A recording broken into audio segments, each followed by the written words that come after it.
केजरीवाल की रिहाई पर फिलहाल रोक लग गई है। केजरीवाल आज जेल से बाहर नहीं आ पाएंगे।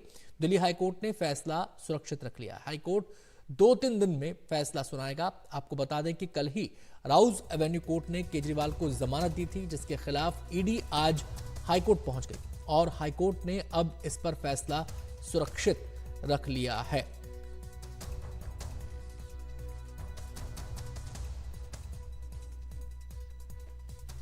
आज कोर्ट में हमने जो एप्लीकेशन कैंसिलेशन ऑफ बेल पेश की, उसके अंदर सुनने के बाद कोर्ट ने स्टे किया है बेल का ऑर्डर। केजरीवाल का बेल ऑर्डर स्टेड है। मंडे तक रिटर्न सबमिशन देने को कहा है 2-3 पेज का, उसके बाद ऑर्डर आएगा। सर, ये ऑर्डर जो रिजर्व हुआ है आपकी एप्लीकेशन जो स्टे के लिए थी उसके ऊपर रिजर्व हुआ है? यस, मेन कैंसिलेशन वाली पेंडिंग है। नोटिस इशू हो गया है? नोटिस इशू, हाँ, हो गया। हम सीधे रुक करेंगे। हमारे सहयोगी आशीष भार्गव हमारे साथ जुड़ गए हैं इस खबर पर विस्तार से जानकारी देने के लिए।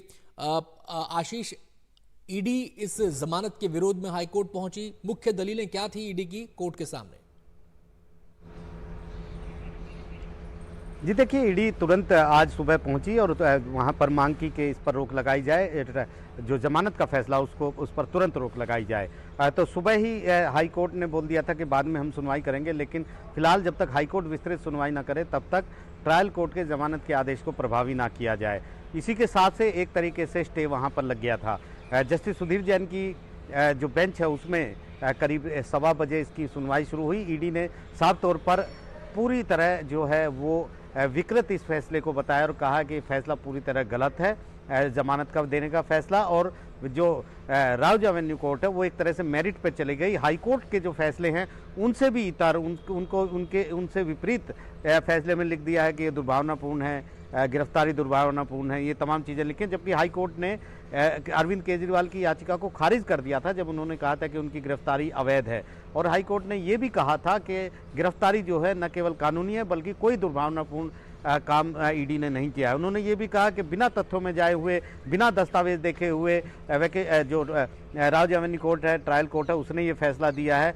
तारीख तक गलत लिखी है कि ECR कब हुई थी, अगस्त लिखा है, अगस्त लिखा है, अगस्त 2022, जबकि जुलाई में ये ECIR दाखिल हुई थी। दस्तावेज देखने से इनकार कर दिया, ईडी को दलीलें देने का मौका नहीं मिला। PMLA की धारा 45 कहती है कि जो सरकारी वो जो वकील है उसको पूरा मौका दिया जाना चाहिए जमानत का विरोध करने का, वो मौका नहीं दिया गया।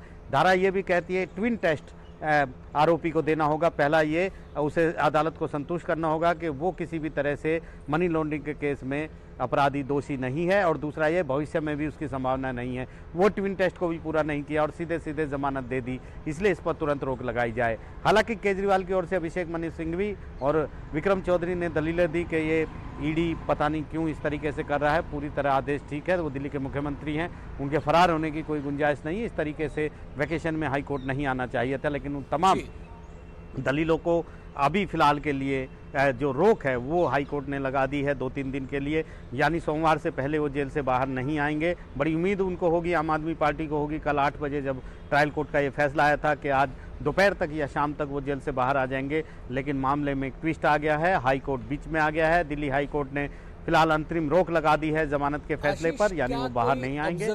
या टिप्पणी इस सुनवाई के दौरान हाईकोर्ट की तरफ से आई, जो ईडी ने बातें कही कि ये विकृत फैसला है, तथ्यों को ठीक से देखा नहीं गया, कुछ ऐसी बातें कही गई जो हाईकोर्ट को के भी अगेंस्ट थी, उनके फैसलों के अगेंस्ट थी, तो क्या कोई ऑब्जर्वेशन, कोई टिप्पणी आई हाईकोर्ट की तरफ से?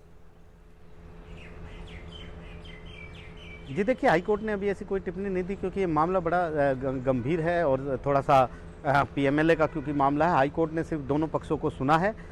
ये ज़रूर ईडी को बताने की कोशिश की है कि उनकी जो डिमांड है वो 3 है कि PMLA की धारा 45 के तरह उनकी बात नहीं सुनी गई है, और जो ट्रायल कोर्ट ने जो फैसला दिया है वो जल्दबाजी में दिया है जैसा वो कह रहे हैं, और ये फैसला सही नहीं है, इसलिए जमानत पर रोक होनी चाहिए। हाई कोर्ट ने अपनी तरफ से इस मामले में भी कोई जो ऑब्जर्वेशन नहीं दी है, निश्चित तौर पर क्योंकि फैसला सुरक्षित हो गया है, रिटर्न सबमिशन मांगा है। उसके बाद जब फैसला आएगा उस फैसले में ज़रूर उस पर टिप्पणियाँ होंगी कि ट्रायल कोर्ट के फैसले में क्या कुछ गलत था या फिर कुछ ऐसी बात थी जो नहीं होनी चाहिए थी या ट्रायल कोर्ट का फैसला ठीक है। तो यानी अब अरविंद केजरीवाल की रिहाई का जो रास्ता है वो थोड़ा लंबा हो गया है और हाई कोर्ट का फैसला ही अब आगे तय करेगा कि अगले हफ्ते जब ये फैसला आएगा क्या वो जेल से रिहा होंगे। लेकिन मुझे लगता है कि किसी भी सूरत में ये मामला सुप्रीम कोर्ट पहुंचेगा ही पहुंचेगा, क्योंकि जो पक्ष हारेगा वो सुप्रीम कोर्ट आएगा, देश की सबसे बड़ी अदालत है, और फिर यहाँ मामले की सुनवाई होगी। तो फिलहाल ये है कि जो उम्मीदें थी वो कहीं ना कहीं उम्मीदों पर एक ठहराव आ गया है, एक रोक लग गई है और अरविंद केजरीवाल फिलहाल जेल में ही रहेंगे। जी बहुत बहुत शुक्रिया आशीष, विस्तार से तमाम चीजें बताने के लिए और जो आज की जगह हुई कोर्ट में उसे समझाने के लिए बहुत बहुत शुक्रिया आपका।